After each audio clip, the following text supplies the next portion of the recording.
Episode 33 of Preps to Pros. I'm Cooper Petagna alongside Andrew Ivins. And Drew, it's getting a little weird, silly season right now in college football recruiting. And there is a lot to talk about, Drew, and we'll get to that in a second. But Texas getting hot on the trail, flipping Colton Vasek, top 247 edge from the University of Oklahoma in Brent Venables. We'll do a deep dive on Brian Kelly's number 4 ranked recruiting class, everything LSU, coming up here in a second. And then we'll get to our 2-minute drill. Quarterbacks, the reclassification. We've seen a couple of these guys reclassify from 2025 to 2024. Kind of looking into the future in our crystal ball and see if that's something that is productive for them. And then also, Drew, we're looking for a quarterback number 2 in the class of 2024. We'll get to that. Elijah Brown is a name that we got circled right there. So, Drew, that time of the year, like we said, and I'm going to pull up a stat you sent me yesterday, but between Thanksgiving and Christmas in the 2022 cycle, there were 88 Power 5 flips. You include Group of 5 to Power 5, that number goes up to 111. And right now, we're starting to see some of these things kind of take place already with a couple weeks till signing day on December 21st. And Drew, let's not keep the people waiting too much longer. Let's get right into it. But one of the guys at the top of our board, the number 12 player in the country and a 5-star at that is David Hicks, who is currently committed to Texas A&M in the Aggies. The Aggies 3-6 on the season. Their struggles have been well documented, but this just in, he is going to take an official visit to Eugene this weekend to go see the Oregon Ducks. And Drew, this is a big one because Dan Lanning trying to carve out that defensive identity up there in Pac-12 country.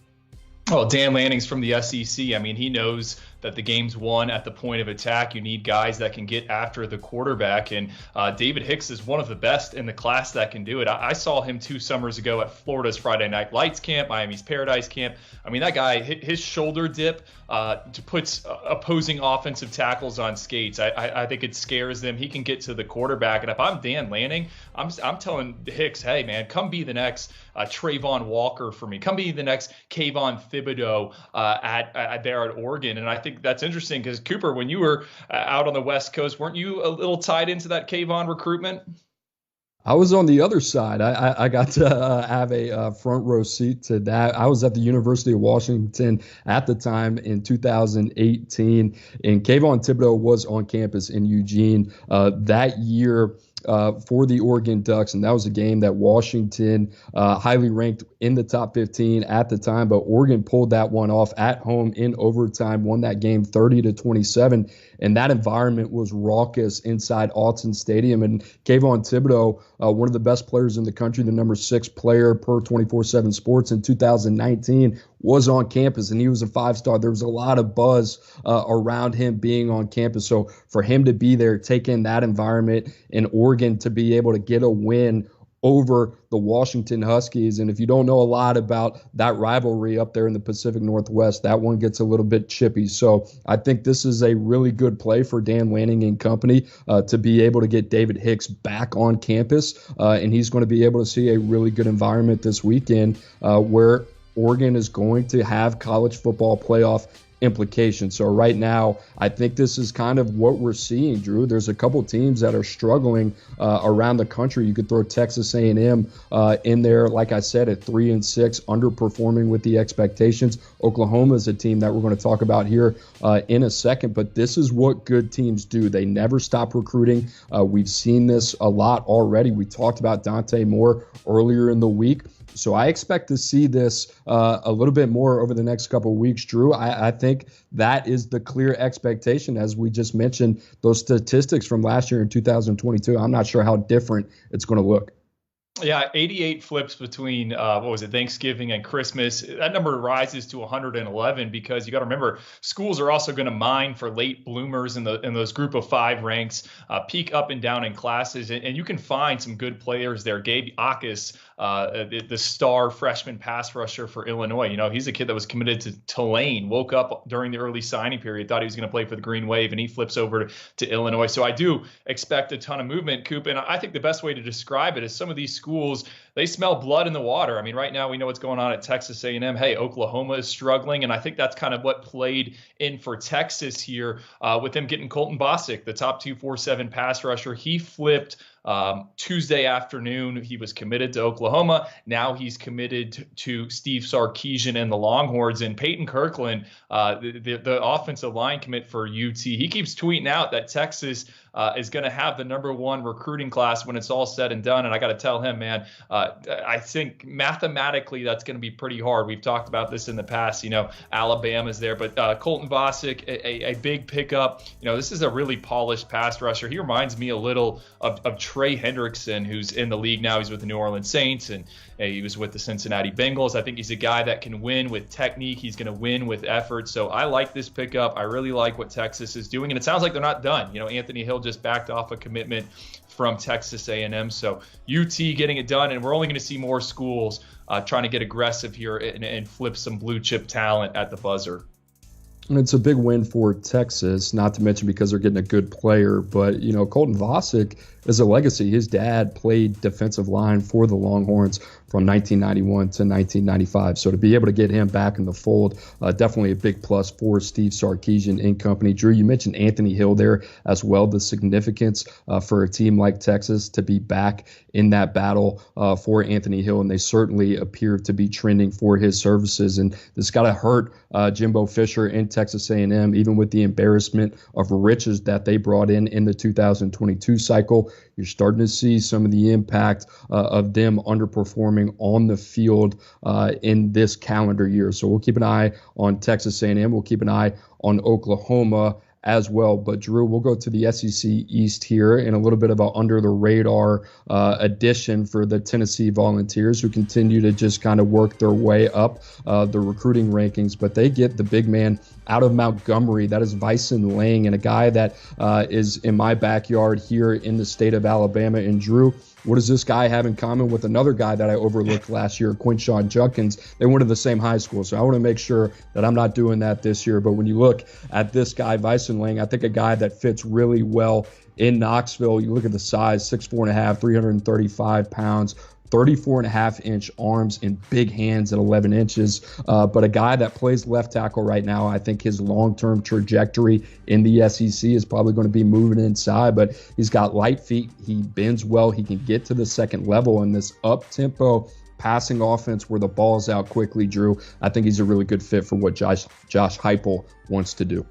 Cooper, I agree. I mean, Alex Golesh, he's not going to change what he wants to do on offense. They want to go fast. They want to spread you out. I think Lang is the perfect player for that system. He actually reminds me a little of Gerald Mincey, the Florida transfer who is starting at one of the tackle spots right now for UT. I mean, these are big bodies, but they're bodies that can move, and they're bodies that can, run up and down the field, can play wide splits. And I think you pair Lang with Sham Umarov, who's one of our favorite offensive linemen here in the 2023 cycle. I love what they're doing here. Nico Iamaleava, you're some of those other guys that got committed. Nathan Leacock, you got to feel good about that offense. And Coop, don't feel bad about missing on Quinshon Judkins. Didn't Nick Saban say in his press conference today that they probably missed on him as well?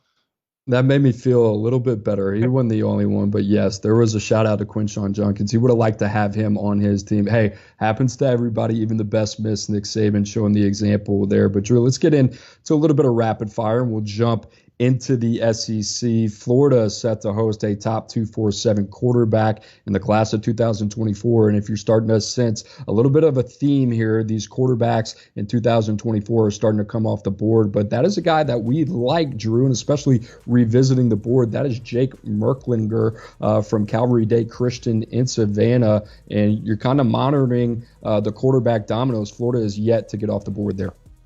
Yeah, Steve Wiltfong wrote about this earlier in the week. You know, the 2024 dominoes are falling, and DJ Lagway's the 2024 arm that the Gators have been linked to a bunch. I think he's got some Anthony Richardson in his game. I mean, if you had to compare anyone in the class to AR-15, it would be him. But Jake Merklinger, I mean, this guy's having a monster junior season there in Savannah. He's completed 67.6% of his passes for just over 1,500 yards, 27 touchdowns. And what I like about Jake is he's a multi-sport athlete. He plays some basketball, plays some lacrosse. And Coop, we're auditing the 2024 arms right now. I think Jake's a guy that's going to move up in it. So interested to see what Billy Napier and that offensive staff decide to do, which direction they go, because Florida is kind of one of the big fish out there that doesn't have a 2024 arm committed, and they're involved with a bunch. So is Jake the guy? Is DJ Lagway the guy? I want to see. I think Jake probably fits what they want to do. You know, he gives you little RPO capability. He can throw on the run, and, you know, he can hand it off to that, staple of running backs they got there in Gainesville. Probably fair to say that Billy Napier is going to be a little bit more aggressive this cycle. We kind of saw what happened in 2023. Jaden Rashada was somebody that they felt very good about, ends up going to Miami. They circle back, do a really good job being able to flip in-state prospect Marcus Stokes, keep him home. So we'll see. The Gators certainly out in front right now. Two names to keep an eye on, like you said. But Drew, let's go to Kentucky. We talked about Kentucky yesterday on Oyster Boys Radio. And this was a team that, looking at them this year, was somewhat of a disappointment. They rank right now number 48 in the country, but they got some names coming to campus. That is four-star Florida commit defensive lineman Will Norman, certainly a guy that's been kind of in and out of the top 247, but Devin Hyatt, Brandon Hillman, another name that you like as well. So a weekend to capitalize for Mark Stoops in Lexington. Right. I mean, Kentucky won 10 games last season. They're probably going to have a first-round pick at quarterback here in the NFL draft. And, you know, it's alarming where they are in the national rankings, but you see them right there sitting at number 11 in the SEC. And we know Kentucky's a player development program, but they should be doing a little bit better than this. And I'll say Will Norman's the highest ranked of the bunch coming this weekend. But I would be fired up about this Braden Hillman kid. He's from Virginia. You know, he's a high school quarterback, but he's 6'1", 190 pounds. He's got a 4.17 in the shuttle, a 40.8-inch vertical jump. That's one of the biggest I've seen for seniors this year. And he's kind of a baller on the defensive side of the ball. So I think he projects more as a safety. We know that's important in the SEC. Everyone wants to throw it around. You need guys that can crash the alley. Braden Hillman can do that. And then Devin Hyatt, he's the younger brother of Jalen Hyatt, the star wide receiver for Tennessee. He's been a really, really difficult evaluation down at IMG Academy, missed his junior season due to injury. He's only caught 4 passes this year, and you turn on the huddle, it's a bunch of practice highlights. So interested to see what happens there. But Kentucky has hit on some wide receivers as of late. So if the younger Hyatt's a guy they want to move on, I'm not going to doubt it. But a big weekend for Kentucky, and we'll see if they rise up in that rankings. We'll keep an eye on Kentucky down the stretch. But, Drew, let's go to Ole Miss. Big game this weekend as they host Alabama. It doesn't get any tougher, any easier for the Crimson Tide, but a big weekend for Ole Miss. And as you see right there on the graphic, currently the Rebs are out of tickets for recruits this weekend against Alabama. But the good thing for Lane Kiffin, they're going to be in position to take advantage. They got a couple guys coming to campus, top targets, 3-star running back Chris Johnson out of the state of Florida, and then a name in 2024, Drew, that we're warming up to at the quarterback position. That is Walker White from Arkansas.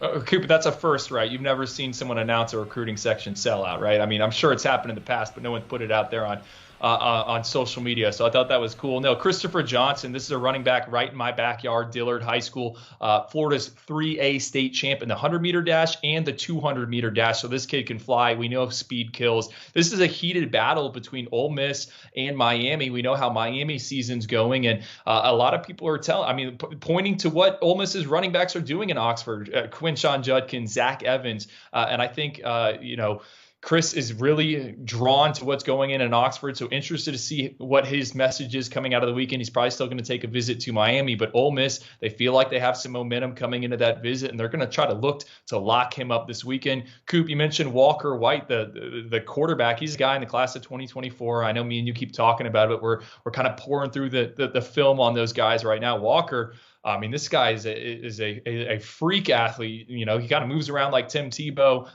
has already ran for over 500 yards as a junior. I would love to see him in Lane Kiffin's offense, because if there's one thing that Lane does, he adapts what he wants to do to the personnel he has. And I think Walker White's a guy you can get really, really creative with. So, exciting group of visitors for the Rebels.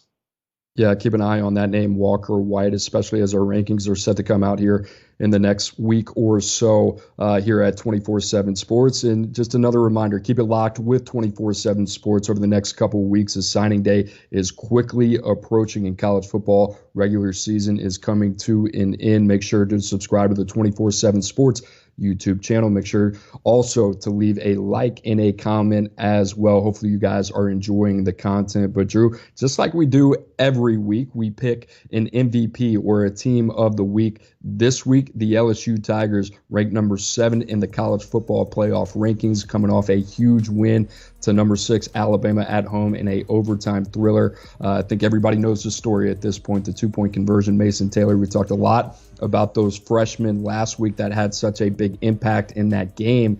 Now, Drew, I was looking forward to this one. Brian Kelly, the question in the conversation surrounding him coming from South Bend in Notre Dame, how was he going to fit culturally? And I think a lot of that had to do more so with recruiting. So far, so good. The Tigers ranked in the top 5. 14 players out of the 25 commitments that they have currently reside in the top 247. That is 4th in the country behind Notre Dame, coincidentally enough, Georgia, and Alabama. So I think LSU on pace to finish with a very good class here. But Drew, when you take a look at this holistically, what Brian Kelly has done in his first year in Baton Rouge, what are some of your thoughts about LSU's 2023 recruiting class?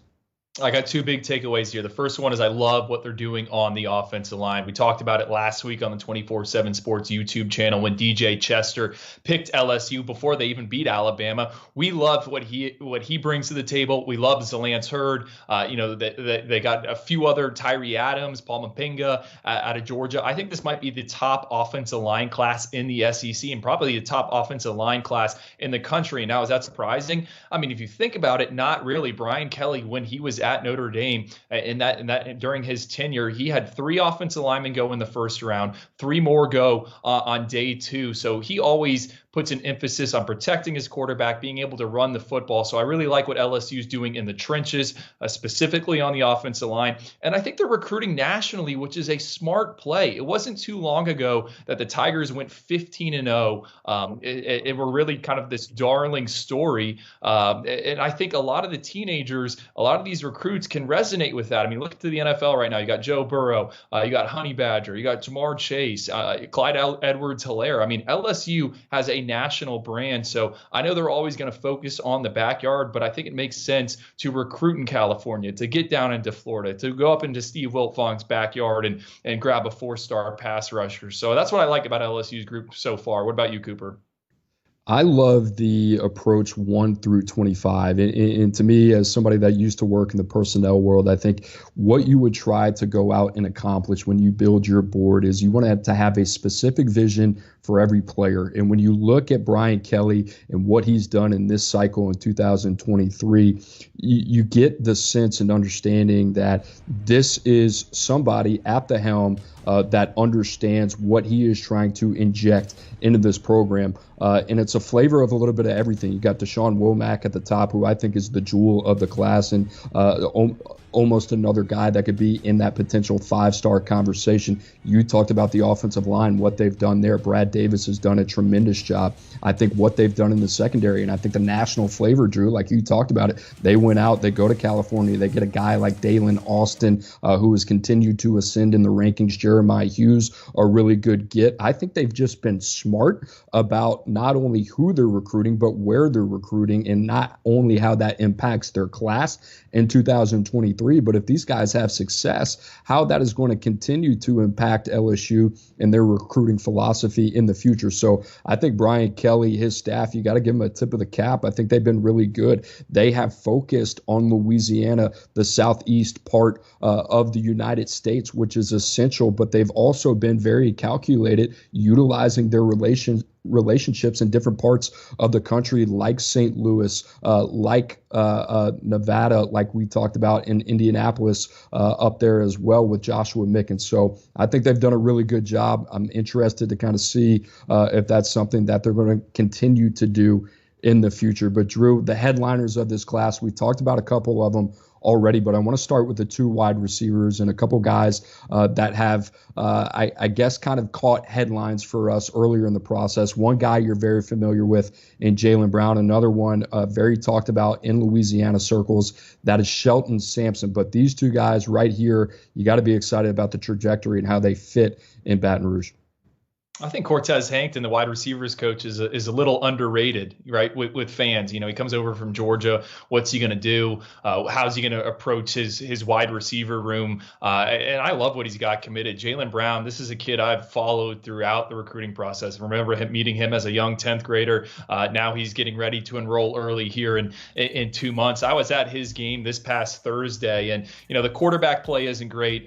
His QB1 is injured, but Jaylen still found ways to impact the game, caught a quick little slant, went 60 yards for a touchdown. And the thing with him, just like Christopher Johnson, what I was talking about, is speed. I mean, he's a guy who broke Tyquan Thornton's record at a district track meet in the 200-meter dash. Tyquan Thornton, if you don't know who that is, he ran one of the fastest times ever at the NFL Scouting Combine this past spring, going 4.28 on the laser. So he can fly. And I'll say this, Coop, the most encouraging thing I think about Jaylen Brown is he's starting to fill out, add some meat to the bone. And I think that's going to allow him to get a little more comfortable going over the middle. That's been my question about Jaylen Brown. He gets little alligator arms at times, gets a little scared of contact, but he's kind of elevated his play as a senior. I'm super excited to see him out in San Antonio, at the All-American Bowl doing one-on-ones. I think that's a chance for him to shine, potentially move up in our rankings. And I know some people have talked about Jaylen Brown potentially looking at Florida State.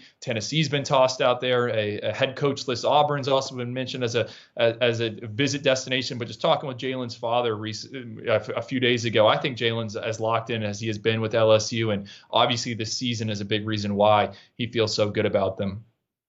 Yeah, I love the speed and playmaking ability that Cortez Hankton and Mike Denbrock have added into the receiver room. You talked a lot about Jaylen Brown, and I really love his ability to stretch the field. I think that's where he's really dynamic, a guy that we have gotten to see throughout the 7-on-7 circuit. I think because of his speed, Drew, you mentioned the frame, but I think the speed allows him access to get on the field early. So I think that's one you're going to keep an eye out on in a very talented and deep LSU receiver room. The other one is Shelton Sampson, homegrown right there from Baton Rouge in Louisiana. I think this is a guy that's a very well-rounded skill set, gives you a little bit of everything, can stretch the field at times, very good 50-50 pass catcher. He's a big target that knows how to use his frame really well and is very sudden in and out of his breaks, knows how to get a free release off the line of scrimmage as well. So I think there's a lot to be happy about there. And Drew, that's not even mentioning Kyle Parker, another guy that has had a very productive senior season out of the state of Texas. So you get three different receivers there. So I like what Cortez Hankton has done. When they talk about building a receiver room, it's almost like a basketball team. You want guys with different skill sets, different sizes that can offer you different values. So I really like the job that Cortez Hankton has done there.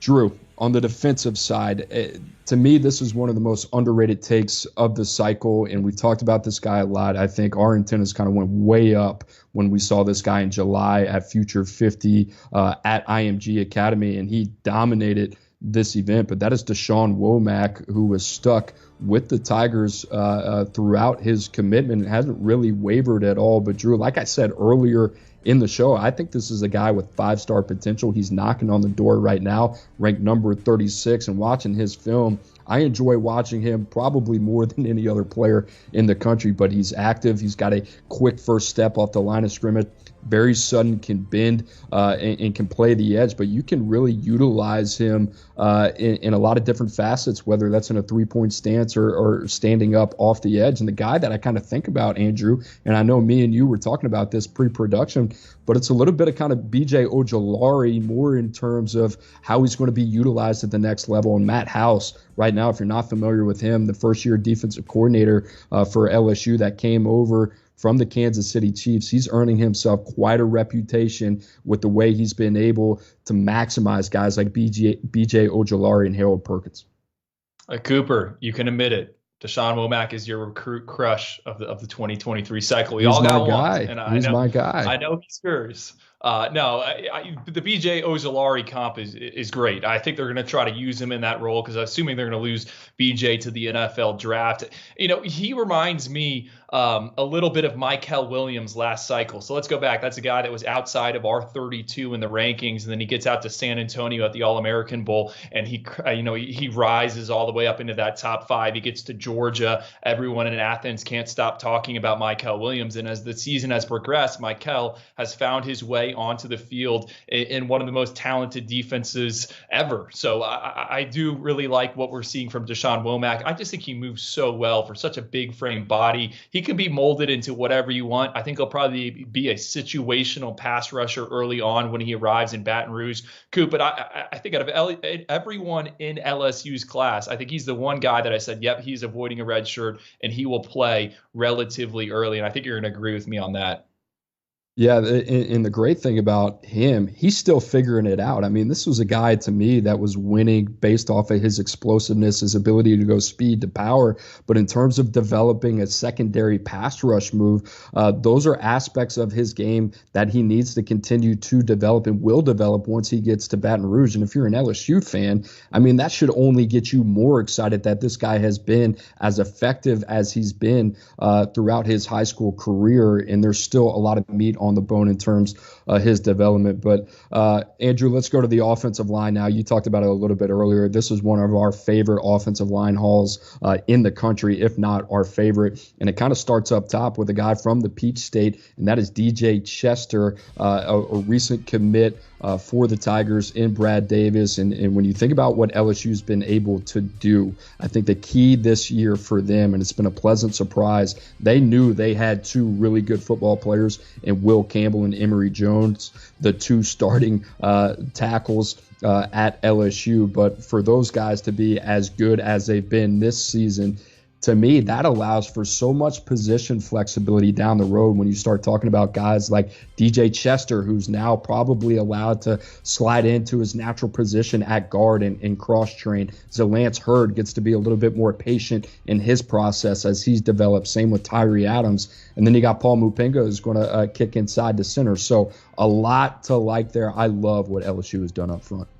You mentioned building out a wide receiver room like a basketball team. I think it's smart to assemble your offensive line room where you can cross-train a bunch of guys. I think when you look at that group, it's a bunch of swing players. And, sometimes you're like, swing player, I don't really like that. Well, look at the NFL. I mean, you can only carry a certain amount of offensive linemen. We're all seeing it right now across college football. You're in, week 10, week 11? I mean, how many offensive lines are completely healthy? You need guys that can play multiple spots, and I love that. We know what they have right now in the two bookend tackles, Will Campbell, Emory Jones, and this group behind them. 2-3 years from now, LSU should be set up front. Whoever's playing quarterback, they're not going to have to worry about the blind side. They should be able to generate some push. So this is a great group. I mean, DJ Chester is the headliner for me. He's got a really great throwing profile on the track and field. When he announced on the 24/7 Sports YouTube channel, he actually told Steve Wiltfong that they're going to let him do that at LSU track and field, and that translates over to football. I mean, put on the film. This is a guy that finds power and he explodes it through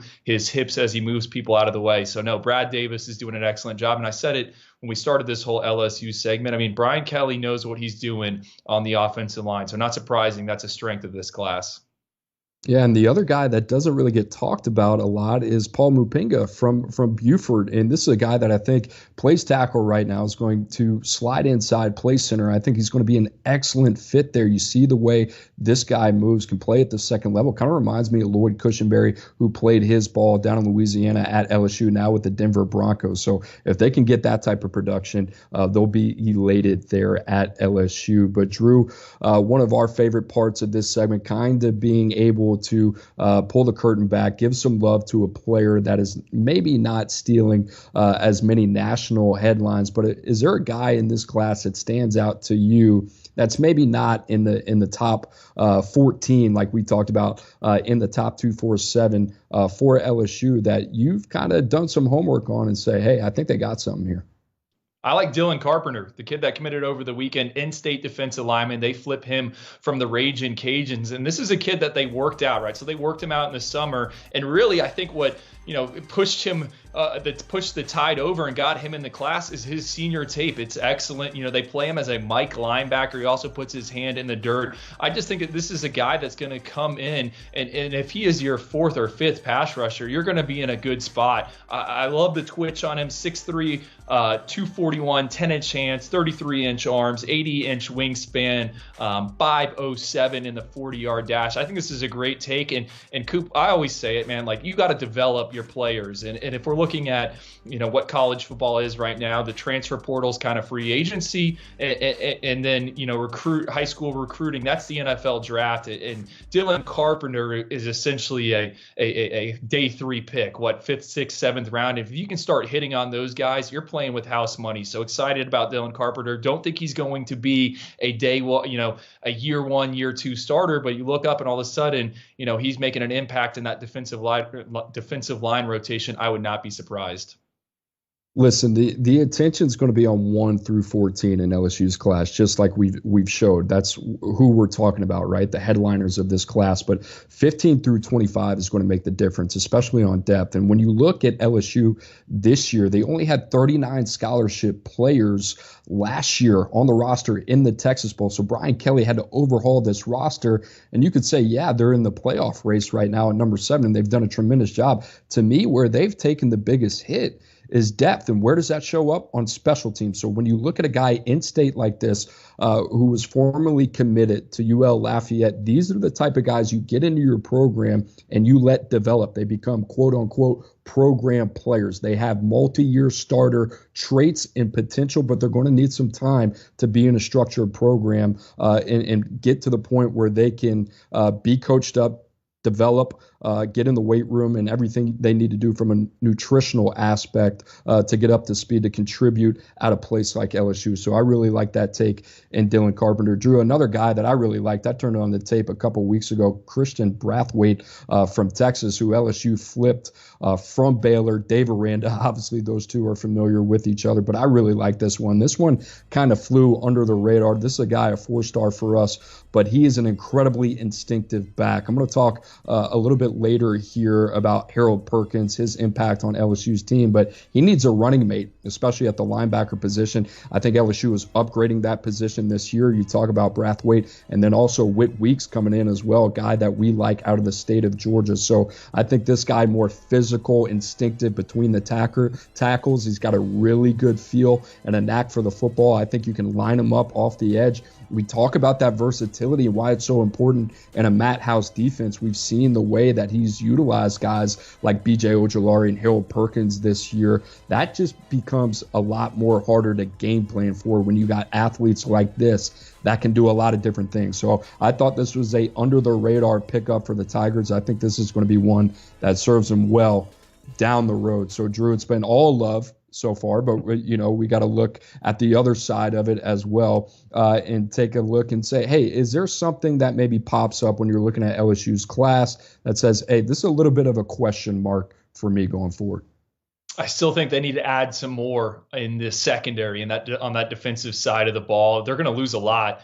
They brought in a lot of what I call mercenaries, 1 or 2 year rentals. They're going to lose a lot of those guys. And, they lead on the crystal ball right now for Desmond Ricks, the cornerback that reclassified from 2024 to 2023. He was just in Baton Rouge. He's going to take official visits in December. He's going to go to Florida. He's going to go to LSU, and he's going to go to Alabama. I think Brian Kelly needs to get this one across the finish line. And if he's able to do that, that will be a huge statement. So Desmond Ricks is one. Javion Tobiano, the other cornerback, that's potentially CB1, CB2, and LSU, good spot for these guys right now with 7 weeks to go before the early signing period. Get the job done, because that's going to make life easier for them in the SEC West.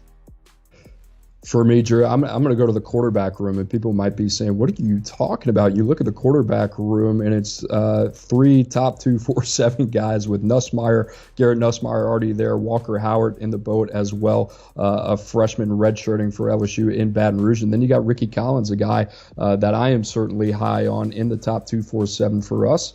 And then another guy, 2024, Joe Sloan, the quarterback's coach, already got his signal caller in that class, and Colin Hurley. But you might be saying, okay, what is the issue with the quarterback room? There's not really an issue, but I look at what LSU has been able to do this year, and to me, they have been very difficult to defend offensively because what Jaden Daniels has been able to give him with his legs when things break down, his ability to extend plays, keep his eyes downfield, and not only what he's doing as a passer, but his ability as a runner. And look no further than what he did against Alabama. Big plays, especially in the clutch, late in the game, all off his athletic ability and his ability to improvise. You look at the quarterbacks in LSU's quarterback room for the future. You got guys like Garrett Nussmeier, Walker Howard, who is athletic, but not the athlete Jaden Daniels is. And that's a lot to say. Not a lot of people are. And Ricky Collins, who's also another athletic guy that can get out on the perimeter. And Colin Hurley, who's more of a pocket passer as well.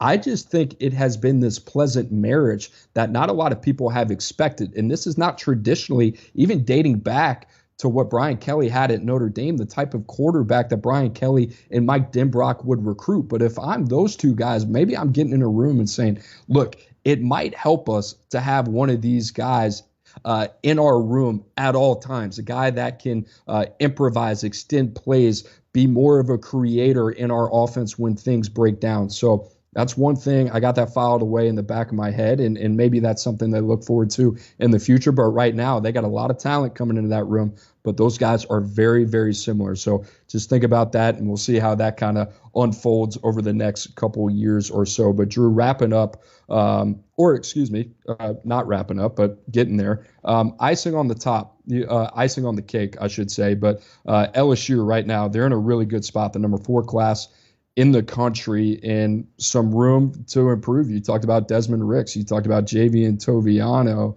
But there's some other big fish out there that LSU's still in the game for. Is there one guy you got circled that you think could put LSU over the top? There is, and we need to point this out. You know, right now LSU is sitting number 4. I've done the math, played around with the 24/7 Sports class calculator. Everyone can do it. Fun exercise. I would encourage it. And LSU actually, I do think, has a chance at the number 1 class. Now they need to get Desmond Ricks, and they would need to get this next guy, Nicholas Harbor, the freak athlete out of the Washington, D.C. Coop, you always say this guy slipped out of Area 51. He was my number 1 freak for the class, 10.2 speed. He could run in the Olympics one day. He's expected to take an official visit to LSU at some point in December. That's according to Brian Doan, our colleague. He just was out there at a meeting face-to-face with Nicholas Harbor. And I think what's attractive about LSU to Harbor is the fact that they have a good track and field program. He can run there. And I think LSU is one of those programs that's going to let the kid do whatever he wants. You know, Harbor has indicated in the past that maybe he wants to be more of an oversized wide receiver, more of a tight end. I think a lot of schools like him on the defensive side of the ball. I think, Pate State, if we need to come up with a name for our own school, we would like him on defense, but LSU, they need help at tight end, so I think they would take Harbor and let him play there. We'll see how this recruitment plays out. I wouldn't count out Maryland for Nicholas Harbor. I think Mike Loxley's pretty good at the buzzer. You also got Michigan in there, South Carolina, Miami fighting. But I wrote storylines heading into signing day today, and that was a big one. What happens with Nicholas Harbor? And LSU is right in the thick of things for him. Yeah, that would definitely be the one that I think if you're an LSU fan, whether he plays offense or defense, don't get lost in the sauce there. That's just a guy you want to get to campus and figure it out. So Nicholas Harbor, Drew, that would be mine, but that was a really good one you had there. The one for me would be Desmond Ricks. We've talked about this secondary, and they played really well against Alabama, which was really important for them coming off the heels of Tennessee. We saw what happened in that game. But Desmond Ricks this is a guy that I said is in the same breath of a guy like Cormani McClain, the number 1 defensive prospect in the class of 2023. Ricks just reclassified from 2024 to 2023. To me, Drew, this really kind of signals the type of guy that LSU has had in the past when they've touted DBU in Baton Rouge, a long reactionary corner, very sticky and man-to-man, the type of guys that NFL evaluators kind of drool over. So I think when you combine a guy like Desmond Ricks, the potential of a JV and Toviano, I think LSU could be very, very dangerous in that third level of their defense if they can lock down a guy like Desmond Ricks. And that would be a big one because we know Nick Saban heavily involved in that one as well. But Drew, as we take a step back and we go to 30,000 feet here, and our final thoughts on LSU that I think has been a pleasant surprise on the field. They've been a pleasant surprise off the field as well. But some of the things that we brought up in conclusion with LSU, they were really active in the transfer portal last year. The number 3 ranked transfer portal class, according to 24/7 Sports. They took 16 transfers, and they needed it. Like I said, they only had 39 scholarship players. You know, me and you were talking, is this a trend that you expect to continue right now for LSU? I mean, this is the question I wanted to ask you, but I would expect Brian Kelly to get back in there. We keep talking about the secondary. They're going to lose some guys, so they're going to have to replenish there. I think tight end's another position. Mason Taylor, we've seen what he has done, but Mike Denbrock, Brian Kelly, I mean, that's kind of their bread and butter, getting tight ends, putting as many of them on the field as you can and trying to find some mismatches. So I think tight end's a position to watch. And then linebacker, right? You were talking about it pre-production. Who's the running mate next to Harold Perkins next year? We think Harold Perkins is 3 and done, but he can't just be the only guy in the middle. You need someone else to play and complement him. So I think that's another position to keep an eye on. I think they liked Mario Tolan. We saw him get some reps, the freshman from the state of Florida this past week against Alabama. I think that would kind of be what they would like to see happen is Mario Tolan kind of grow into that guy as well. But I think they were a little athletically deficient and limited there outside of Harold Perkins. We saw Greg Penn. He looked vulnerable at times against the Crimson Tide. I think they've tried their hands with a couple of other guys as well. Mike Jones Jr. hasn't given them the production that they thought. So I think they have a young nucleus of talent coming in at the second level. But right now, I think they did a really good job. Look no further than their blueprint of what they did last year. I think they felt like they needed to upgrade the competitiveness and the talent of their roster overall, and they did that. So I think they need to do that at the second level. I think they need to do that at every level of their defense. You mentioned losing a guy like Ojulari. I think Harold Perkins is the exception, not the rule in terms of what he's been able to give LSU this year. I think DeSean Womack's going to be able to contribute. I like the guys that they have coming in the secondary, but Jarek Bernard-Converse has played well. Some of those guys that they've had, Greg Brooks as well, still trying to decide whether or not he's going to stay. Jay Ward more than likely going to be gone. So it looks like until these young guys can come into the program, have a chance to grow and develop and be patient with, looks like LSU is going to continue to kind of patch this up. But Drew, I mean, if you're LSU, what a year for them to be able to market the success that they've had, to say, we've taken 16 transfers and look at the success that they've had, even starting with the quarterback position in Jane Daniels. And we're going to have to wait and see whether he leaves or not. But Drew, I'm going to finish with this tight end position. If something were to happen to Mason Taylor at any point this season, they would have been in a pinch. You know, Cole Taylor is not that inline Y physical type of tight end. We talked about Mason Taylor's skill set being able to bang inside, flex out. Outside of that, they really don't have much. And Mac Markway coming in, the 4-star prospect per 24/7 Sports, he's been banged up a little bit. So I would expect LSU, that is a critical position for them. I like what they have coming their way, but I think they got to go out and find another able and serviceable body, which is not an easy task to do at that position. And Drew, the last thought with LSU, the guy that we have mentioned a lot here that has been a home run hire for LSU, but that is Matt House, formerly of the Kansas City Chiefs. He actually, not actually, but is a guy that had a lot of college football experience. But I expect him, I think that's fair, to be a very hot name in NFL coaching circles as a potential defensive coordinator. And with the turnover that we've already seen at the Sunday level already, I think you got to expect that if you're Brian Kelly. We kind of saw this last year with Michigan, and Big McDonald had a year at Michigan. Michigan played well. They had a college football playoff run. And then he's back to Baltimore with brother John Harbaugh. So Matt House, I'm keeping my eye on that if I'm Brian Kelly. Absolutely. I think it's something to talk about. I mean, we're getting closer and closer. Silly season also encompasses the coaching carousel and how wild it can get. And I don't think Matt House is the key to some of these recruitments, but he is the key to the X and O's, and that would be a blow for LSU. But Brian Kelly, he's a veteran coach. People want to work for veteran coaches, so I'm sure he'll be just fine. Someone's going to want to coach up DeSean Womack and Harold Perkins next season. I'll sign up if they need someone to do that. The boys are nerding out when we're talking about, potential NFL destination coordinator jobs for Matt House. So that's the time of the year. That's what we love to do. The Oyster Boys bringing it as always. Drew, let's get in to the 2-minute drill. And you brought this up, and I thought this was a really good topic. Not a lot of people are talking about it because the sample size is very small. But you talked about the impact of reclassification, and we've seen that with a couple of the arms now in 2025, whether it's been reclassifying to 2024. We saw that with Colin Hurley, a guy who was highly touted, reclassifies to 2024, the LSU commit. We've also seen that with Davi Belfort as well, right there at Gulliver Prep in the state of Florida. From what you've seen, and I know you're going to bring up a couple of names, is there a verdict on how this might positively or negatively impact quarterbacks down the road? So I don't have a verdict yet, right, when it comes to reclassifying and skipping a junior year or a senior year. But I'll say this, it's been a pretty mixed bag of results. And I think a lot of people think so many different arms have reclassified, but in reality, there's only been a few. You got to go back to 2003. John David Booty, he was the first to do it. Some people thought he would come in and challenge Matt Leinart for the starting job at USC. That didn't happen, but John David Booty eventually did take over, won a Rose Bowl, won a Pac-10 or Pac-12 championship. It might have been Pac-10 then, and then it went on to get selected in the NFL draft. Next guy to do it after that was Jake Bentley, and he ended up at 3 different schools. He's now in coaching. We saw JT Daniels do it. He went from USC to Georgia. Now he's at West Virginia. He could potentially play on Sundays, but I think some people would label JT Daniels' career as a bit of a disappointment, or he hasn't matched the hype around him. So Quinn Ewers, he's another that we saw reclassify. Things obviously didn't work out at Ohio State. He is flashing some success now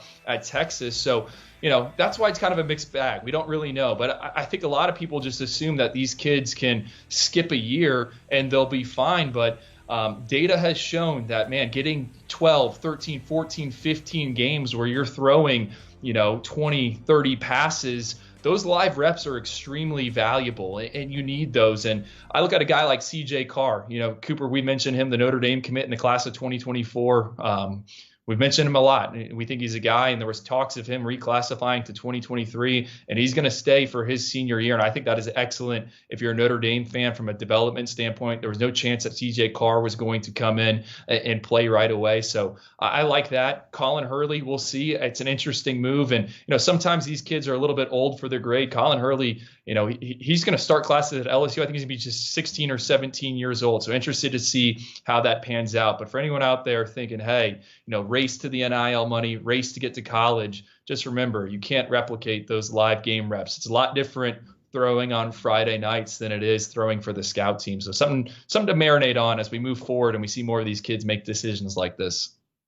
I agree. I think it's more of a case by case, but I think the sample size is probably too small to have a consensus outcome right now. But Drew, on the topic of 2024 quarterbacks, talk about a rankings call today. That one was fun here at 24/7 Sports. We're trying to figure out all these arms and who's going to be at the top and what the shuffling is. I can tell you right now, we feel very confident about Dylan Raiola. After that, there is a lot of opinions. But Drew, I'm going to stamp this one right now. I'm going to do it for both of us, the Oyster Boys. I think we know who QB2 is in our eyes, and that is Elijah Brown, 4-star quarterback out of the state of California, modern day high school. This guy is 27-0 over the last 2 years playing in the Trinity League in Southern California. And Drew, this year, 70% plus completion rate, 221 yards a game, 25 touchdowns, 3 INT, plays with a very calm poised disposition. I like this guy a lot. I think he's still developing as a passer. I think he has the physical traits to be a potential day one guy in the NFL draft. The comp for me was C.J. Stroud, and I'm not backing down from that. I like this kid a lot. I think he's going to continue to ascend up the board, but I love this kid. I love what he brings to the table. I love what we've seen from him, and I love what we've seen against the competition, against Bishop Gorman, against teams like St. John Bosco. I like this dude a lot, Drew. I'm riding with this guy. I'm a fan as well. And you said 27-0 as a starter. 8 of those wins are against against teams that were ranked in the top 25 of the Max Prep. So that's a pretty good resume if you want to start crunching the numbers and all that stuff. No, it'll be interesting to see how the quarterback rankings shake out. Look, I said it. We've talked about it on a call before this. Hey, these guys have played 8, 9, 10 games. We got to move them around, right? We've seen a big sample size, and I think Elijah Brown's one that me and you both like. Producer Jesse in my ear, he just tossed out Javen Simpkins. Remember the running back we talked about a few weeks ago, linked him to Michigan State, just decommitted from Georgia Tech. So now he's on the open market. Silly season is officially here, man. It's here. Silly season. I don't know when we branded it that. A couple months ago, Drew. You did a good job forward thinking there. Drew, any final thoughts for today's show? No, I mean, bust out the spatula, whatever you want to do. I think we're only going to see more guys get back on the market, like Javen Simpkins, Colton Bosick, David Hicks. That's a big surprise visitor that all developed right now today, right before the show started. We're only going to see more of those. We got these big rivalry games coming up at the tail end of Thanksgiving. Schools are going to be trying to get kids on campus, so gear up because you're not going to be getting a lot of sleep over there, Cooper.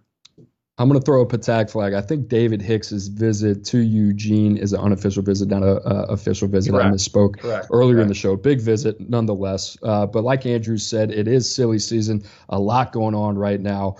Between Andrew, myself, we're going to be busy. Chris Singletary, Gabe Brooks, our director of recruiting, Steve Wolfong, doing a great job keeping everybody in the loop with what's going down before it happens. So make sure you are locked in to the 24/7 Sports YouTube channel, 247sports.com. A lot happening right now. We will be back on Monday at 6 o'clock Eastern, our new time. How about that? New time for the Oyster Boys. So for Andrew Ivins, I'm Cooper Petagna, and we'll see you then.